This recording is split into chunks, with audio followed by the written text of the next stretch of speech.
Fall HBCU tour continues with 2 stops in October. On Friday, October 24th, we'll be in Birmingham, Alabama, ahead of the Magic City Classic game between Alabama State and Alabama A&M. Then, on October 29th, we head to Dover, Delaware, home of the Delaware State Hornets. We'll catch up with first-year head football coach, Eagles legend Deshaun Jackson.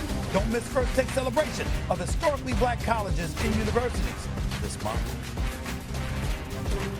That's awesome. Caleb Williams and the Bears exercised their demons by pulling off their own last-second comeback win Monday night.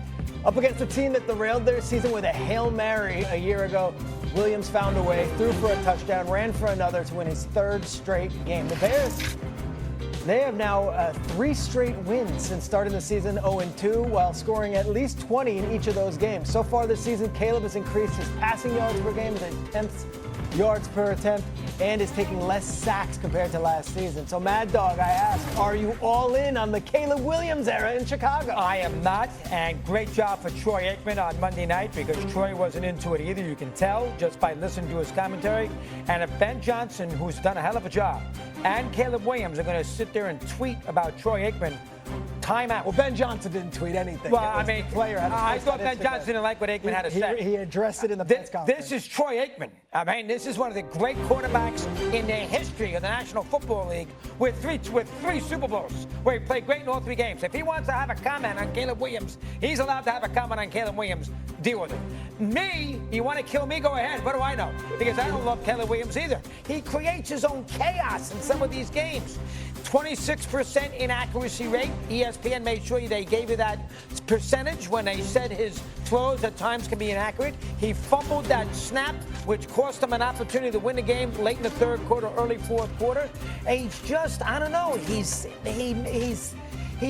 so erratic at times in the course of the game. Now, at times he can be great, and then at other times you say, geez, what are you doing? I mean, and let's be honest. Let's be fair.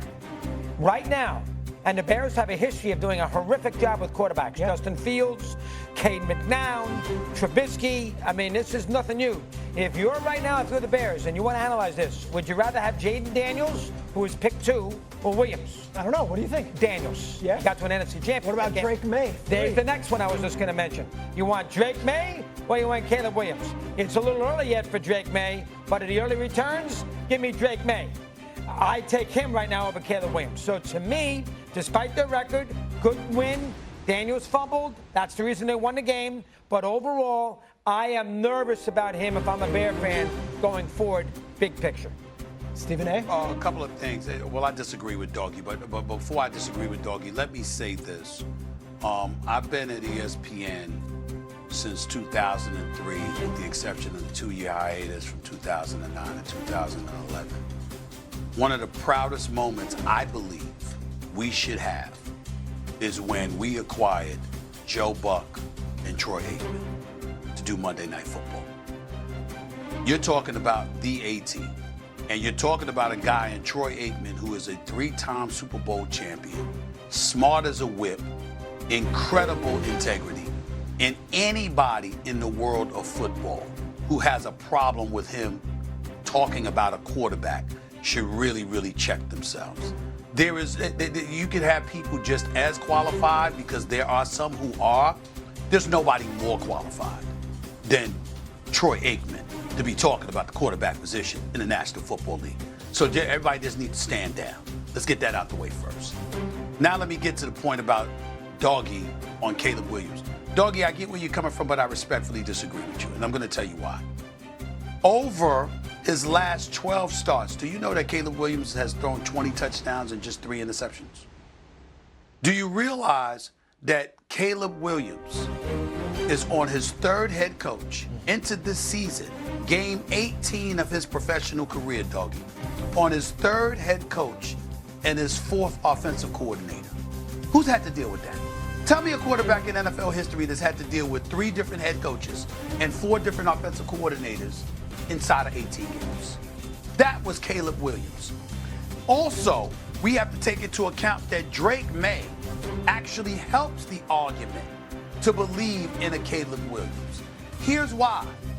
When, no disrespect, but when Bill Belichick departed and Robert Kraft decided to give the job to Gerard Mayo, Didn't work out, did it? Now you got Mike Vrabel there. And just like that, look at Drake May. We weren't saying this about Drake May last year, but we're saying this about him now. Why, doggy? Because you know as well as I do, particularly when it comes to the National Football League, coaching matters. It really, really does. It's not just about X and O's. It's also about development. It's about culture.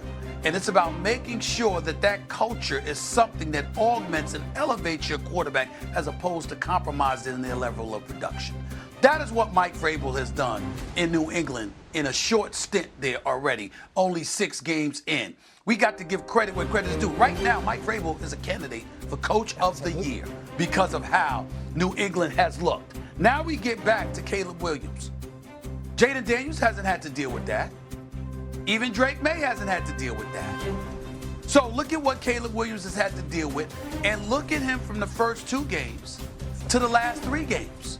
Look at all of those things. And then let's look at Ben Johnson, because now we're going to have to pay attention to giving Kevin Warren, the CEO, and Ryan Bass and Ben Johnson, all of these guys credit for bringing in Ben Johnson. So Ben Johnson is there calling plays. He's the head coach. Look at how he's resonating. Look at him on the headset. Look at him holding his coaching staff accountable and players accountable. The kind of thing Doggy loves. That's why I'm bringing it up. Because Mad Dog Russo, with the degenerate gambling tendencies that he has, picks up on all of this stuff. It ain't just about what's going on in the field. It's about what's going on the sideline, what your mentality is like, where your focus lies, what are you doing what you're supposed to be doing. This is Mad Dog Russo. He pays attention to all of this stuff. Watch Ben Johnson right here. Watch the job that he's doing. Look at the players rally around him. Look at the accountability he attaches to them. Chicago has something going on. And then when we take into account Chicago's history, hey, Doggy, Jim McMahon wasn't the star of the Chicago Bears. I mean, we saw him doing the video, the hustling crew and all of that stuff. But this dude was, this is the 80s. This was no Dan Fouts. This was no Dan Marino. This was nobody like that. This wasn't those guys. That defense and sweetness, Walter Payton, in the refrigerator. You know what I'm saying? That, refrigerator Perry. Those were the dudes. Jim McMahon was a good quarterback, but come on now. And ever since then, the best that you have had to offer was Jay Cutler, okay, in Chicago. Cats like that. Caleb Williams, look at his arm strength. Look at his ability to make those throws. Look at his ability to scramble, to move. Look at his NFL body. I believe in Caleb Williams. He's not there yet, but he has tremendous potential. And now that he's got a coach like Ben Johnson, I think sky's the limit. I would also argue this, to Stephen A's point. I don't know if there was a single player, and this includes Lamar Jackson and Josh Allen and all the rest that we talk about, who had more pressure and eyeballs on them coming into this season, considering A, they spent big bucks on bringing in the offense.